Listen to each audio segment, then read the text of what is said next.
નમસ્કાર વિદ્યાર્થી મિત્રો, આજે આપણે જોવાના છીએ ધોરણ નંબર 6 ની અંદર સેમેસ્ટર નંબર 2 નું સામાજિક વિજ્ઞાનનું સોલ્યુશન આપણે આઈડીએલમાં કરવાના છે, જેમાં પાઠ નંબર 5 શાંતિની શોધમાં બુદ્ધ અને મહાવીર. તો આજના સોલ્યુશનની અંદર આપણે વાત કરીએ તો વિકલ્પમાં પહેલું છે ભારતમાં ઈસવીસન પૂર્વે 6ઠી સદીમાં કયા બે મહાન સુધારકોએ સામાજિક ધાર્મિક સુધારણાના કાર્યક્રમો કરેલા? તેમાં આવશે બુદ્ધ અને મહાવીર. ગૌતમ બુદ્ધના પૂર્વે જન્મો સાથે કેટલીક જાતક કથાઓ સંકળાયેલી છે? તો 550. કપિલ વસ્તુ નામનું રાજ્ય કયા ક્ષેત્રમાં આવેલું છે? તો આવશે હિમાલયમાં. ચોથું છે કપિલ વસ્તુના ક્ષત્રિય શું કહેવાતા હતા? તો આવશે શાક્ય. પાંચમું છે કપિલ વસ્તુ ગણરાજ્યના વડા કોણ હતા? તો આવશે શુદ્ધોધન. છઠ્ઠું છે બાળક સિદ્ધના ગુરુ કોણ હતા? તો આવશે આલાર કલામ. સિદ્ધાર્થે લગભગ કેટલા વર્ષની ઉંમરે સંસાર ત્યાગ કરી સંન્યાસી બનવા નક્કી કર્યું? તો આવશે જવાબ 30. સિદ્ધાર્થના સારથીનું નામ છન્ન અને ઘોડાનું નામ કથંક હતું. ગૃહ ત્યાગ પછી ગૌતમ બુદ્ધે કયા સ્થળે શક્તિ અને જ્ઞાન પ્રાપ્તિ માટે સાધના કરી? તો બોધિ ગયા. સિદ્ધાર્થે પીપળાના વૃક્ષ નીચે બેસીને સત્ય અને જ્ઞાનની પ્રાપ્તિ માટે સાધના શરૂ કરી. ગૌતમ બુદ્ધને નીચેનામાંથી કયા દિવસે જ્ઞાન પ્રાપ્તિ થઈ હતી? તો જવાબ આવશે વૈશાખી પૂર્ણિમા. ગૌતમ બુદ્ધે સૌપ્રથમ ઉપદેશ ક્યાં આપ્યો? તો આવશે સારનાથ. ગૌતમ બુદ્ધના મતે કેટલા આર્ય સત્ય છે? તો આવશે જવાબ 4. 14મું છે ગૌતમ બુદ્ધે સમજાવેલા 4 આર્ય સત્ય કઈ રીતે જાણીતા છે? કે બૌદ્ધ ધર્મના સિદ્ધાંતોના. બુદ્ધે ઈશ્વર અને આત્માનો ઇનકાર કરી કયા વાદને મહત્વ આપ્યું? તો કર્મવાદ. ગૌતમ બુદ્ધનું અવસાન 80 વર્ષની ઉંમરે થયું. ગૌતમ બુદ્ધ કઈ જગ્યાએ નિર્માણ પામ્યા? તો કુશીનારા. નીચેના માટે કયું વિધાન ગૌતમ બુદ્ધ વિશે સાચું નથી? તો કે તેનું અવસાન કુંડગ્રામમાં થયું હતું તે. એના પછી પાર્શ્વનાથ કાશીના રાજા અશ્વસેનના પુત્ર હતા. મહાવીર સ્વામીનો જન્મ ક્યાં થયો હતો? તો કુંડગ્રામમાં. મહાવીર સ્વામીના માતાનું નામ શું હતું? તો ત્રિશિલા દેવી. વર્ધમાનના મોટા ભાઈનું નામ શું હતું? તો આવશે નંદીવર્ધન. વર્ધમાનની પુત્રીનું નામ શું હતું? પ્રિયદર્શિની. ના પછી છે પાર્શ્વનાથ અને મહાવીર સ્વામી એ કેટલા વર્ષની વયે ગૃહ ત્યાગ કર્યો? તો આવશે 30 વર્ષની. વર્ધમાન મહાવીરે ભિક્ષુક જીવન ધારણ કર્યા બાદ કેટલા વર્ષે કઠોર તપશ્ચર્યા કરી? તો આવશે 12.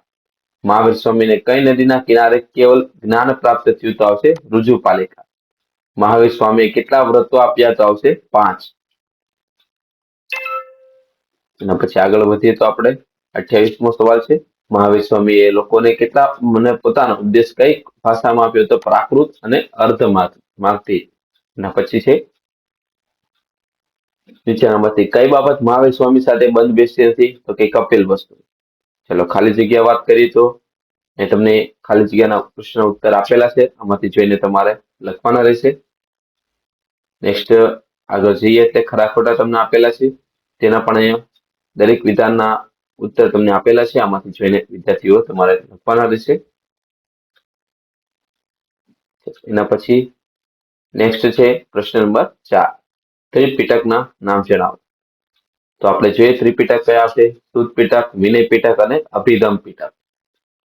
બીજું છે સિદ્ધાર્થ ગૃહ ત્યાગ બાદ સૌપ્રથમ કયા બે સ્થળે ગયા હતા? તો સૌપ્રથમ તે રાજગૃહ અને પછી પુરુવેલા નામના સ્થળે ગયા હતા. બુદ્ધનો અર્થ શું થાય છે? બુદ્ધનો અર્થ થાય છે જાગ્રત કે જ્ઞાની એવો થાય છે. જ્ઞાન પ્રાપ્તિ થયા પછી બુદ્ધ સૌપ્રથમ કયા સ્થળે ગયા હતા? તો સૌપ્રથમ સારનાથ ગયેલા. એના પછી 5મું છે ગૌતમ બુદ્ધ મતે 4 આર્ય સત્ય કયા છે? તો પેલું સત્ય છે સંસાર દુઃખમય છે. બીજું છે દુઃખનું કારણ તૃષ્ણા છે. ત્રીજું છે દુઃખનો નાશ એ તૃષ્ણાનો ત્યાગ છે. અને ચોથું છે અષ્ટાંગિક માર્ગ અપનાવવાથી તૃષ્ણાનો તમે ત્યાગ કરી શકો છો. એના પછી સમ્યક દર્શન કોને કહેવામાં આવશે? ગૌતમ બુદ્ધના મુખ્ય ઉપદેશ 4 આર્ય સત્ય છે જે બૌદ્ધ ધર્મના સિદ્ધાંત તરીકે જાણીતા છે, તેને સમ્યક દર્શન કહેવામાં આવે છે. 7મું છે મનુષ્ય કેવી રીતે મહાન બની શકે છે? તો કે મનુષ્ય પોતાના કર્મોથી, સદવિચારથી, સત્ય અને અહિંસાના પાલનથી તેઓ મહાન બની શકે છે. પાર્શ્વનાથે કઈ બાબતનો વિરોધ કર્યો? તેનો જવાબ એવો થશે પાર્શ્વનાથે વૈદિક ધર્મ, કર્મકાંડ અને જાતિ પ્રથાનો વિરોધ કર્યો. 9મું છે જૈન ધર્મે કયા 5 મહાવ્રતો આપ્યા? તો એમાં આવશે અહિંસા, સત્ય, અસત્ય, અપરિગ્રહ અને બ્રહ્મચર્ય. એના પછી 10મું છે મહાવીર સ્વામીએ જૈન સાધુ અને સાધ્વીઓને કઈ બાબતોનું પાલન કરવાનું ખાસ જણાવ્યું? તો એમાં બ્રહ્મચર્યનું પાલન કરવાનું ખાસ જણાવ્યું હતું. આગળ વધીએ એટલે જોડકા તમને આપેલા છે, તો એના પણ અહીંયા તમને યોગ્ય ઉત્તર આપેલા છે. આમાંથી જોઈને તમારે લખી નાખવાના છે. સાથે સાથે આપણે ચેપ્ટર નંબર 2 નું એટલે કે 6 નું પણ સોલ્યુશન આપણે કરશું. ચેપ્ટર નંબર 6 છે મૌર્ય યુગ, ચંદ્રગુપ્ત અને સમ્રાટ અશોક. તો વિકલ્પ તરફ જઈએ, એમાં પહેલો વિકલ્પ છે ચંદ્રગુપ્ત મૌર્યના શાસનકાળનો સમય શું હતો? ઈસવીસન પૂર્વે 321 થી ઈસવીસન પૂર્વે 257. બીજું છે મૌર્ય વંશના સ્થાપક એટલે શું? તો આવશે ચંદ્રગુપ્ત. ચાણક્ય રચિત કયો?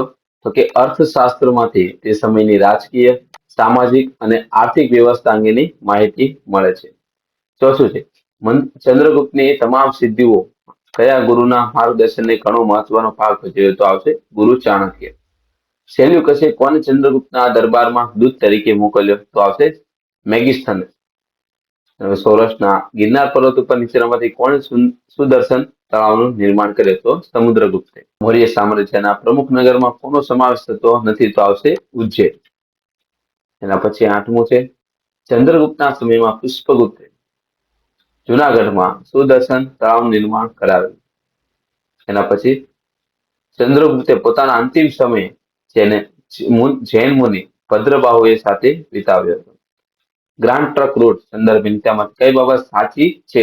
તો આવશે તમામ જવાબ.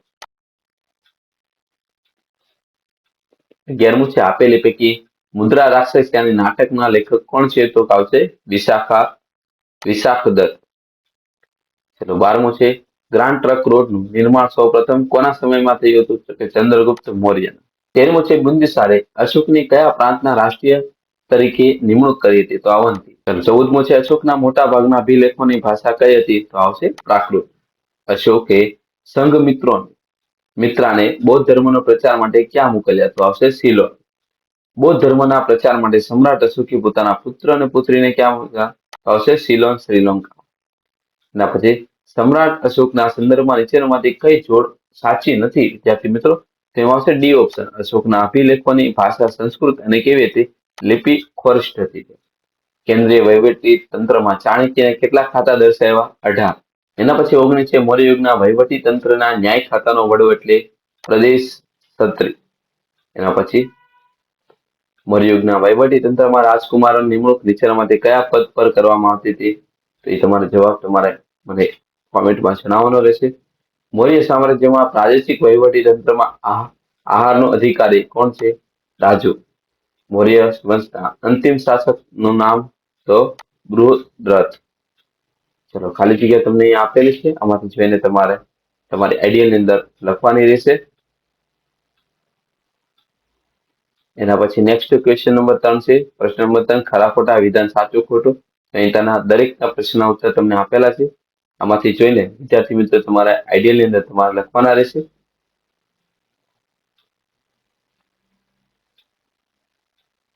સાથે સાથે હવે પ્રશ્ન નંબર 4 ને આપણે જોઈએ તો એક બે વાક્યનો ઉત્તર છે. એમાં પહેલું છે ચંદ્રગુપ્ત મૌર્ય ગ્રીક રાજા સેલ્યુકસને હરાવીને કયા કયા પ્રદેશો જીત્યા હતા? તો સેલ્યુકસને હરાવીને કાબુલ, કંદહાર, હેરાત અને બલુચિસ્તાન. બીજું છે એશિયા ખંડનો સૌથી જૂનો અને લાંબો રોડ કયો છે? તો છે grand trunk road. Grand trunk રોડનું નિર્માણ કોણે કરાવેલું? તો એમાં આવશે શેરશાહ સૂરી અને ડેલહાઉસી. બિંદુસારના સમયમાં તેના રાજ્યમાં થયેલા બળવાને કોણે દબાવ્યો? તો બિંદુસારના સમયમાં તક્ષશિલામાં થયેલા બળવાન અશોકે દબાવ્યો. એના પછી ગુજરાતના કયા સ્થળે અશોકનો શિલાલેખ તમને જોવા મળે? તો જુનાગઢના ગિરનાર પર્વત તરફ દામોદર કુંડ તરફ જતા આપણને રસ્તામાં અશોકનો શિલાલેખ તમને જોવા મળે. અશોકના શિલાલેખમાં કયા ત્રણ રાજવીઓના લેખો છે? તો મહાક્ષેત્ર, રુદ્રદ્રામા. તેમાં આવશે મહાક્ષેત્ર રુદ્રામાં, ચંદ્રગુપ્ત મૌર્યની રાષ્ટ્રીય પુષ્પગુપ્ત અને અશોકના રાષ્ટ્રીય યવનરાજ. એના પછી 7મું છે ગુજરાતના શિલાલેખમાં સિંચાઈ અંગેની કઈ માહિતી આપેલી છે? તો ગુજરાતના શિલાલેખમાં રાજા ચંદ્રગુપ્તના રાષ્ટ્રીય પુષ્યગુપ્ત યુગને નિર્માણ કરાયેલ સુદર્શન તળાવ અને અશોકના વનરાજ દ્વારા સિંચાઈ માટે તેમાંથી નહેરો કાઢવાની વિગતો આપવામાં આવેલી છે. એના પછી અશોકે ગૌતમ બુદ્ધના કયા કયા સિદ્ધાંતનો પ્રચાર ઉપર ભાર મૂક્યો? તો એમાં આવશે પ્રેમ, દયા, કરુણા, અહિંસા, સદાચાર, અનુકંપા જેવા સિદ્ધાંતો. અશોકે ભારતના કયા રાજ્યોમાં બૌદ્ધ ધર્મનો પ્રચાર કર્યો? તો અશોકે ભારતના કાશ્મીર, ગાંધાર, યોલ, પાંડ્ય, કેરળ વગેરે રાજ્યોમાં. અશોકે કયા કયા દેશોમાં ધર્મ પ્રચાર માટે ધર્મ પ્રચારક મંડળો મૂક્યા હતા? તો એમાં આવશે બ્રહ્મદેશ યાની Myanmar, Ceylon Sri Lanka, Syria, Egypt, પછી મેસોડોનિયા વગેરે દેશોની અંદર એને મંડળો બધા મોકલેલા. 11મો જોઈએ, અશોકે બૌદ્ધ ધર્મના પ્રચાર માટે કોને કોને સિલોન મોકલેલા? તો કે તેના પુત્ર મહેન્દ્ર અને પુત્રી સંઘમિત્રા. એના પછી મૌર્ય સામ્રાજ્યને વહીવટી સરળતા ખાતર કેટલાને કયા કયા વિભાગમાં વહેંચવામાં આવ્યું? તો મૌર્ય સામ્રાજ્યને વહીવટી સરળતા ખાતર 3 વિભાગમાં વહેંચવામાં આવ્યું. પહેલું છે અકેન્દ્રીય વહીવટી તંત્ર અને બીજું છે પ્રાંતીય વહીવટી તંત્ર અને ત્રીજું છે પ્રાદેશિક વહીવટી તંત્ર. ચલો 13મો સવાલ છે, મૌર્ય સામ્રાજ્યમાં વહીવટી તંત્રમાં સમ્રાટની શું ભૂમિકા રહેતી? તો મૌર્ય સામ્રાજ્યમાં વહીવટી તંત્રમાં સમ્રાટ શાસન વ્યવસ્થાના કેન્દ્ર સ્થાને રહેતો અને સામ્રાજ્યના વહીવટી, લશ્કરી અને ન્યાય તંત્રનો વડા રહેતો. મૌર્ય શાસનમાં સેનાની કયા ખાતાના વડા કહેવાય છે? તો સેનાની લશ્કર ખાતાના વડા કહેવાય. મગધમાં અંતિમ મૌર્ય રાજા બૃહદસ્ત પછી કોનું શાસન સ્થપાયું? તો મગધમાં અંતિમ મૌર્ય રાજા બૃહદર્થ પછી ઈસવીસન પૂર્વે 185માં પુષ્યમિત્ર શૃંગનું શાસન હતું. ચલો આગળ જોઈએ. હવે નેક્સ્ટ તમને જોડકા આપેલા છે, તો એ જોડકાના તમારે જવાબ આમાંથી જોઈને લખવાના રહેશે. તો આ તો આજનું 2 ચેપ્ટરનું એક સાથે સોલ્યુશન. હવે નેક્સ્ટ વિડીયો લેક્ચરમાં ફરીથી આપણે બીજા 2 ચેપ્ટરના સોલ્યુશન જોવાના છે. તો તેના માટે તમે ચેનલને સબસ્ક્રાઇબ કરો એટલે તમને વિડીયો લેક્ચર સમયસર મળતા રહે. Thank you. જય હિન્દ, જય ભારત.